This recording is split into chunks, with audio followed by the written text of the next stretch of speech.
저는 명지고를 나와서 수시로 국민대에 가게 된 입니다. 저의 성적은 대체로 3등급대였고 그리고 수능 경우에도 대체로 3등급 안팎으로 맞았었습니다.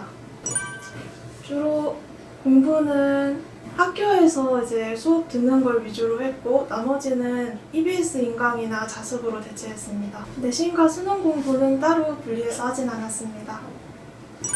저는 이제 부모님 추천으로 예술 세계를 경험해보고자 시작을 하게 되었습니다. 진로를 정하지 못했던 때인지라 이제 얼마나 힘든지 어떤 일을 하는지 어떤 준비 과정을 거치는지를 알고 싶어서 처음 이 학원에 오게 되었습니다. 초반에 저는 입시 미술에 좀 부정적이었습니다. 본인이 그리는 스타일도 사라진다고 하고 그냥 딱딱하게 느껴지는 입시 미술을 좋아하지 않았기 때문입니다. 근데 경험차 여기 학원에 오고 나서 그림을 그리면서 입시 미술이면서도 본인이 좋아하는 색감이나 빛을 그림에 녹여낼 수 있다는 걸 알게 되었고 그러면서 점점 입시 미술 해볼 만하다는 생각이 들었습니다. 그리고 결정적으로 제가 전화예고에서 상을 하나 받으면서 이게 먹히는구나 라는 생각을 딱 받았습니다. 그래서 이후로도 예고는 붙지 못했지만 이 학원에 계속 남았던 것 같습니다. 입시를 또 해야겠다라고 마음을 먹었고요.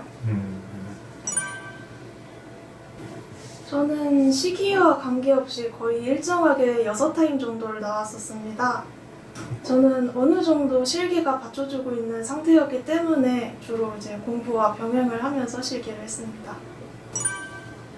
제 그림은 중3에서 고1 때 가장 많이 늘었습니다. 그때 학원을 나오는 타임 수도 굉장히 많았고 또 이제 그때 인정도 많이 받았고 진로 고민도 많이 했기 때문에 엄청 열중해서 했던 것 같습니다. 대체로 제가 보여줄 수 있는 저의 미적 세계를 잘 보여주는 쪽으로 그리고자 합니다. 그 시험 문제를 보고 딱 떠오르는 가장 멋있다고 생각하는 장면을 그리고자 노력을 했습니다. 저는 슬럼프가 좀 잦게 찾아왔습니다. 1년에 한 번쯤은 꼭 왔었는데 이게 사실 실력이 안 는다는 슬럼프보다는 의욕을 잃는 슬럼프가 많았습니다. 아무래도 제가 진로를 확정하지 못했기 때문에 많이 고민했던 것이겠죠. 그래서 사실 학원을 나간다고 얘기를 하기도 했는데 대신에 원장선생님께서는 하루 정도 휴가를 주시는 방식으로 저를 대해주셨습니다. 그런 하루 동안 저는 이제 산이나 바다 같은 데 가면서 좀 생각을 다잡는 시간을 가졌고 약간 좀 여유를 갖고 새로운 세상을 만남으로써 다시 그림에 대한 열정을 되찾으면서 슬럼프를 극복했던 것 같습니다. 저는 핀터레스트 계정과 동시에 약간 드로잉북을 꾸준히 써왔습니다.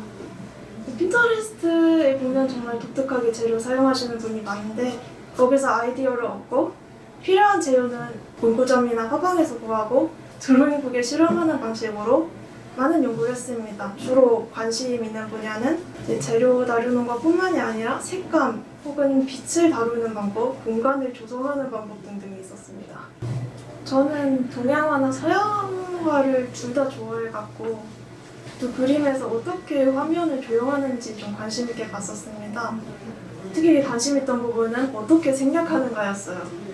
어떻게 안 그리고 그린 것처럼 또 자연스럽게 그림에 녹아들게 할 수 있을까가 제 관심사였거든요. 그래서 서양화 재료를 쓰면서도 약간 동양화스러운 여백을 남기거나 일부러 물을 많이 써서 물로 인한 여백이 생기게 만들거나 아니면 아예 종이를 코팅해서 스며들지 못하게 하는 그런 방식으로 연구를 했었습니다. 그래서 그런 연구를 한예종 수업에서 많이 시도를 하면서 결과물로 만들었었습니다. 저는 그림의 개성은 뚜렷했는데 완성을 잘 시키지 못하는 문제가 있었습니다. 그래서 사실 그 부분을 보완하고자 더 여백이나 재료 사용에 관한 연구를 했었습니다.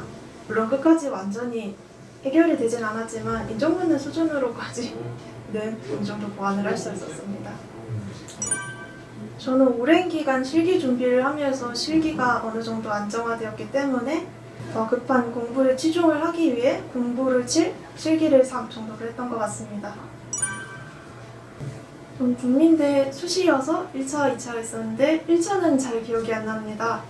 2차는 이제 아이디어 스케치였는데 거기서 이제 동양화 사진 한 장과 서양화 사진 한 장을 주고 이제 동서양의 시점 관점을 비교하여 동양화 쪽 관점으로 참새가 바라보는 세상을 그리는 문제를 받았었습니다. 전 여기서 제가 동양화에 관심이 많으나 서양화도 할 수 있다는 점을 좀 부각을 하고 싶어서 동양화 쪽 시점인 약간 그 농도를 이용하여 원금을 표현하는 그쪽 방법과 이제 서양화 쪽에서 사용하는 젠팅글이나 원근감 등을 사용하여 그림을 그렸었습니다. 이후에 면접이 있었는데 면접에서 그 시험의 의도를 물어봤습니다. 그래서 저는 동서양화 둘 다 조예가 깊다는 표현을 하려고 했었고, 또한 면접에서 어느 쪽에 영향을 받았느냐 했을 때 제가 솔직하게 영감을 많이 받았던 핀터레스트 핀들이나 작가의 이름을 대면서 제 생각을 표현했습니다. 저는 면접까지 보고 난 뒤 절대 합격하지 못할 것이라 생각을 했습니다. 왜냐하면 준비한 게 있는데 그걸 거의 말하지 못한 데다가 말도 많이 버벅거렸기 때문이었습니다. 사실 기대를 전혀 하고 있지 않았는데 저에게 합격 통지서는 굉장히 뜻밖의 일이었습니다. 제가 비록 면접은 망했으나 1, 2차에서 제가 관심 있는 동서양화의 기법을 충분히 연구해 볼 수 있었기 때문에 글을 활용하여 그림을 그릴 수 있었고 덕분에 붙을 수 있었던 것 같습니다. 저는 흔들리지 않기 위해 스스로에게 되묻는 과정이 굉장히 중요하다고 생각합니다. 본인이 누구인지, 무엇을 하고자 하는지, 또 어디에 있는지, 어디로 가야 하는지를 끊임없이 질문해야 입시의 풍파 속에서도 살아남을 수 있다고 생각합니다. 전 겨울방학 때 했던 혁인쌤과의 수업이 가장 인상 깊었던 것 같습니다.